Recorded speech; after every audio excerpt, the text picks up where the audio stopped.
Hello friends, this is Mukesh from learning technology. और आज के वीडियो में मैं आपको बताने वाला हूं कुछ इंटरव्यू से जुड़े सवाल जो आपके इंटरव्यू से पूछे जा सकते हैं। ठीक है, तो लास्ट वीडियो में मैंने आपसे क्या सवाल पूछा था, which one of the following trees yields hardwood. इनमें से वो कौन सा पेड़ है जो आपको हार्डवुड प्रोवाइड करता है। ऑप्शन ए था डियोडर, ऑप्शन बी था चीड़, ऑप्शन सी था सीसम और ऑप्शन डी था पाइन। तो राइट आंसर है सीसम। जिन्होंने सही आंसर दिया है उन लोगों को कांग्रेट्स। तो चलिए आज का वीडियो स्टार्ट करते हैं। और जब वीडियो खत्म हो जाएगा आज का, तो लास्ट में मैं फिर से आपको से एक क्वेश्चन आपसे पूछूंगा जिसका जवाब आपको कमेंट में देना है, और नेक्स्ट वीडियो में उसका जवाब आप लोगों को फिर से बताऊंगा। ठीक है, तो चलिए वीडियो की तरफ आगे बढ़ते हैं।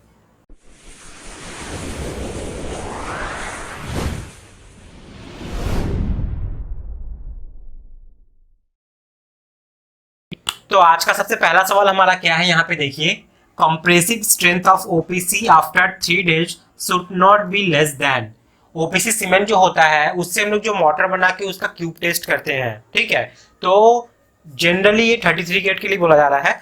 तो जनरली अगर आपको कुछ नहीं बोला जा रहा है ना, तो समझ लेना कि 33 गेट के लिए आपसे स्टैंडर्ड वैल्यू पूछा जा रहा है। ठीक है, तो ये as per IS code compressive strength of OPC after 3 days should not be less than. देखिए यहाँ पे should not be less than, आपको बहुत जगह हायर वैल्यूज मिलेगा, लेकिन यहाँ बोल रहा है मिनिमम कितना होना चाहिए। तो ये 16 मेगा पास्कल।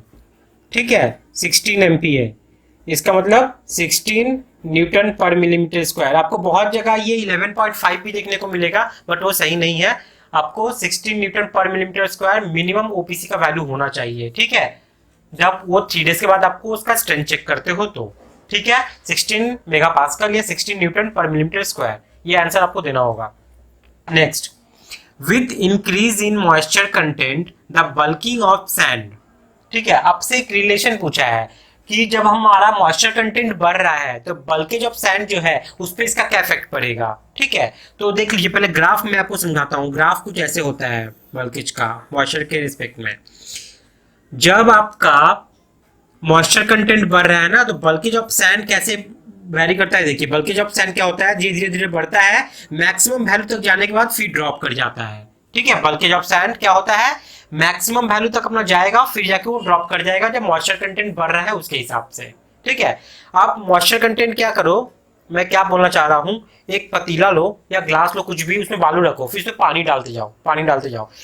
मॉइस्चर कंटेंट पानी डाल रहे हैं मतलब मॉइस्चर बढ़ा रहे हैं, मॉइस्चर बढ़ा रहे हैं मतलब उसका बल्केज भी बढ़ रहा है। बल्केज बढ़ते बढ़ते बढ़ते बढ़ते जाएगा एक पॉइंट तक, जब उसका मैक्सिमम वैल्यू वो अपना अटेंड कर लेगा, उसके बाद से वो फॉल करना चालू कर देगा। ठीक है, तो आंसर क्या होगा, मैं यहाँ पे उसको वर्ड्स में लिख देता हूँ, आप समझ गए हो। ठीक है, ठीक है, तो देख लीजिए, आपको ये देना है, first increases to a certain maximum value, first increases to a certain maximum value and then decreases. ठीक है, समझ में आ गया। चलिए इसको मिटा देते हैं। नेक्स्ट सवाल हमारा क्या है यहाँ पे, द मेन कंस्टिट्यूएंट। देखिए, the main constituent of cement is responsible for initial और early strength of cement. Cement को बनाने के लिए बहुत सारा इंग्रेडिएंट्स का यूज होता है, करेक्ट।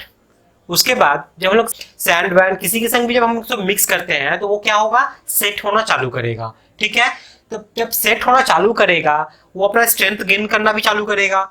तो जो उसको इनिशियल अर्ली स्ट्रेंथ प्रोवाइड जो करता है वो कौन सा इंग्रेडिएंट्स है जो उसको हेल्प करता है इनिशियली, यानी अर्ली स्ट्रेंथ प्रोवाइड करने में सीमेंट को कौन सा उसका अंदर जो इंग्रेडिएंट्स छिपा हुआ है, बैठा हुआ है, जिससे वो बना है, वो कौन सा उसको हेल्प करता है। तो आंसर है उसका नाम ट्राई कैल्शियम सिलिकेट। ठीक है, ये हमेशा याद रखिएगा, ये इंटरव्यू में बहुत ज्यादा पूछा जाता है अगर आप मिक्स डिजाइन वगैरह ये सब करने जा रहे हो तो। ठीक है, तो याद रखिएगा ट्राई कैल्शियम सिलिकेट। मैं लिख देता हूं यहाँ पे,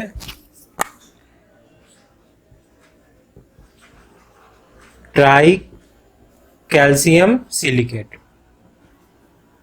ठीक है, नेक्स्ट क्वेश्चन हमारा क्या है, for testing of compressive and tensile strength of cement the standard ratio cement and sand. अच्छा, ये पूछ रहा है, बोल रहा है जब आप सीमेंट का मोटर बना के उसका कंप्रेसिव या टेंसाइल स्ट्रेंथ जो भी आप चेक करते हो, तो जो सीमेंट सैंड का जो रेशियो बनता है वो कितना होता है। ठीक है, तो वो हमेशा याद रखिएगा 1:3 होता है। 1:3 में आपका 1 क्या है, सीमेंट, और 3 है आपका सैंड। ठीक है, तो 1:3 के रेशियो में हम लोग क्या करते हैं, सीमेंट सैंड को मिक्स करते हैं, उसके बाद उसका क्यूब बनाते हैं, क्यूब बना के उसका कंप्रेसिव या टेंसाइल स्ट्रेंथ जो भी हमको टेस्ट करना पड़ता है वो करते हैं। ठीक है, तो ये सवाल कंप्लीट हो गया। नेक्स्ट क्वेश्चन है हमारा, the normal consistency of OPC is about. OPC cement जो है, ऑर्डिनरी पोर्टलैंड सीमेंट जो है, उसका नॉर्मल कंसिस्टेंसी का जो वैल्यू होता है वो कितना परसेंटेज होता है? तो ये हमेशा आपको देना है आंसर। एक्चुअली में ये होता है 26% से लेके 33% तक। ये मैं नहीं बोलता हूँ, ये आईएएस कोड बोलता है। कौन सा आईएएस कोड बोलता है? आईएएस 4031 का पार्ट 4। ठीक है, 4031 का पार्ट 4 आप जब चेक कीजिएगा, ये नॉर्मल कंसिस्टेंसी के ऊपर ही बना हुआ है। इसमें आप देखिएगा दिया हुआ है 26 से लेके 33%। ठीक है, बट स्टैंडर्ड अगर एक वैल्यू, अगर एवरेज एक वैल्यू आपको बोलना है तो वो आंसर आप दीजिएगा 30%। ठीक है, एमसीक्यू कहीं भी आप देख लीजिएगा, अगर एग्जाम में पूछा जाता है इसके बीच में कोई वैल्यू है तो वो आंसर दे दीजिएगा। जनरली 30% ही आपको मिलेगा, तो वही आपको टिक करना है। ठीक है, तो 26 से 33% के बीच में लाइक करता है normal consistency of ordinary Portland cement. ठीक है, एज पर आईएएस 4031 पार्ट 4। ठीक है, नेक्स्ट क्वेश्चन की तरफ आगे बढ़ते हैं। तो नेक्स्ट क्वेश्चन हमारा, the basic purpose of retarder in concrete is.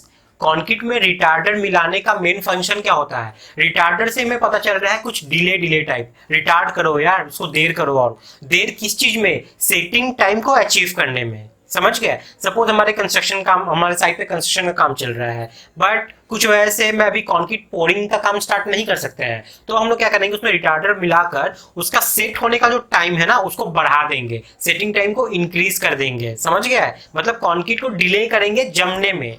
समझ गया? तो किस चीज में हेल्प करता है हमारा रिटार्डर? टू इंक्रीज द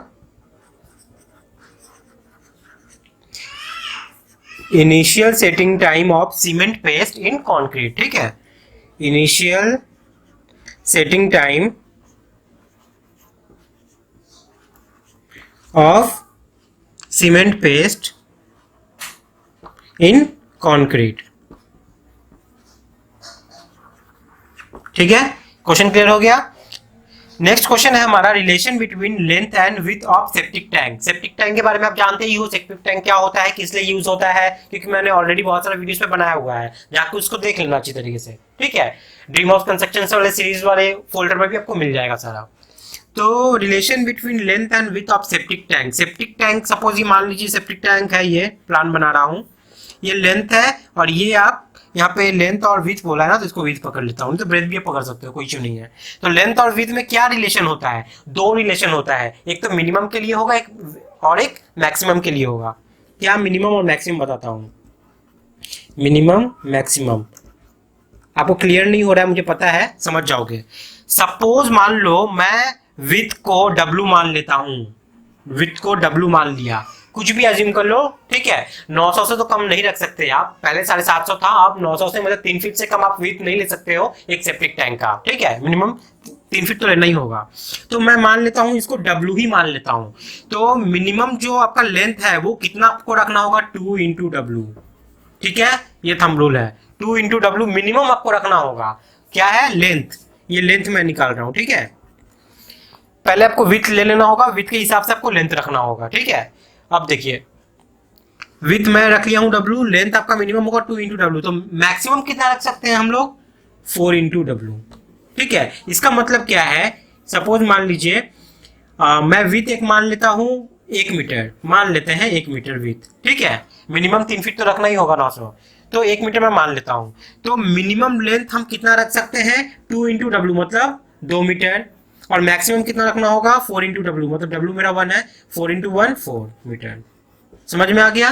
तो ये क्राइटेरिया आपको याद रखना होगा सेप्टिक टैंक का लेंथ विड्थ को फिक्स करने के लिए, फ्रीज करने के लिए। ठीक है, तो ये अच्छा क्वेश्चन था। अब मैं वो सवाल बताने वाला हूं जो आपको जवाब देना है। ठीक है, और स्क्रीनशॉट की बात है तो स्क्रीनशॉट में यहाँ से बहुत जन को प्रॉब्लम होता है कि ठीक से दिखता नहीं है वगैरह वगैरह, तो आप मेरे डिस्क्रिप्शन में चले जाओ नीचे, और डिस्क्रिप्शन में देखना मेरे वेबसाइट का लिंक है, वहां पे चले जाओगे तो अच्छा से लिखा हुआ है, उसका स्क्रीनशॉट लो, कोई प्रॉब्लम नहीं होगा। ठीक है, तो चलिए बताता हूँ आज का सवाल क्या है आप लोगों के लिए, तो जवाब जरूर दीजिएगा कमेंट में जाकर। Which of the following gradients exerts maximum influence on properties of steel. Properties of steel के ऊपर सबसे ज्यादा प्रभाव कौन सा इनमें से डालता है? देख लीजिए, आयरन है नंबर A, नंबर B है कार्बन, नंबर सी है मैंगनीज, नंबर डी है सल्फर। तो इन चारों में से सबसे ज्यादा इफेक्ट स्टील के प्रॉपर्टीज को कौन करता है? तो आप अपना जवाब जरूर कमेंट में देख के मुझे बताएं, ठीक है। तो नेक्स्ट वीडियो में मैं इसका जवाब आप लोगों को बता दूंगा। जो जानते हैं जल्दी से जाके कमेंट में डाल दें, और कहीं से कॉपी मत कीजिएगा, इधर उधर से गूगल मत कीजिएगा, खुद से ईमानदारी से इसको दीजिए, ठीक है। और वीडियो पसंद आ रहा है, ऐसे सीरीज आपको रेगुलर चाहिए, तो चैनल को सब्सक्राइब कर लीजिए। इसमें कोई कंजूसी नहीं, क्योंकि ये बिल्कुल फ्री है, ठीक है। और बेल आइकन को जरूर दबाइएगा, ताकि जब भी मैं वीडियो डालूं तो आपको मिल जाए ऑटोमेटिक, ठीक है। तो आज के लिए इतना ही है, नेक्स्ट वीडियो फिर कुछ लेके आऊंगा। तब तक के लिए बाय, टाटा, टेक केयर।